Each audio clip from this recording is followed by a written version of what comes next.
Vi har alle flere af morgendagens kunder, end vi får af dagens kunder. Det kræver måske lige en forklaring.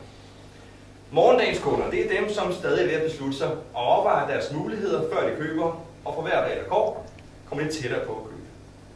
Dagens kunder er til gengæld klar til at købe nu. De har besluttet, hvad de vil købe. De skal bare beslutte, hvor de vil købe. Image-annoncering kan det smukke, at det både påvirker dagens og morgendagens kunder ved at fortælle dem, hvorfor de skal vælge dig, eventuelt den dag, hvor behovet opstår, hvorfor dine produkter er bedre, og hvorfor du leverer mere end de andre. Kampagneannonceringen, her nu annonceringen, kan dermed kun nå til dagens kunder. Det kan kun påvirke, når en forbruger har besluttet at købe. Og en ting er sikkert, der er langt flere af morgendagens kunder, end der nogensinde bliver af dagens kunder. En af de vigtigste ting, som vi forventer i dag, det er faktisk, at det ikke handler om at bruge mange penge på markedsføring. Det handler mere om, hvor klogt man bruger dem. De største annoncører er ikke nødvendigvis de mest effektive annoncører. Lad mig give et eksempel fra en undersøgelse, som en radiostation i udlandet lavede med over 1000 mennesker. Her bad de dem om at opgive navnene på 10 møbelforretninger, som de sådan umiddelbart lige kunne komme i tanke om. Og det du kunne komme i tanke om, det var egentlig kun 4-5 stykker. Så ville de spurgte, om de kunne opgive navnene på 10 modebutikker.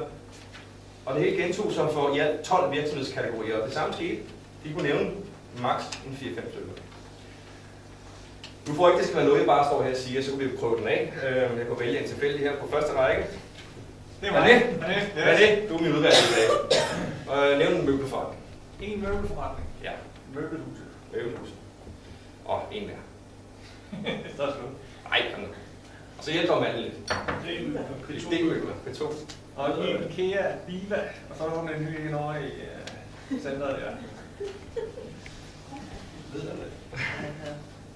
Med lidt hjælp, så kommer du deroppe af. Ja, okay, der er okay. Hvor den fremme i dag. Normalt er det simpelthen, hvis der findes flere end 4-5 stykker, at de er ikke til at komme i tanke om. Der er et eller andet med hjernen, der kan ikke lige rumme flere end det. Den her undersøgelse viste også, at de hyppigst genkendte virksomheder ikke altid var de største annoncører. I mange tilfælde scorede relativt små annoncører faktisk ret højt. Og de her mindre annoncører, de havde en ting til fælles, nemlig at de annoncerede konsekvent hele året. Og det er faktisk det, det handler om i dag. Konsekvent annoncering til den lavest mulige pris. Topkendskab.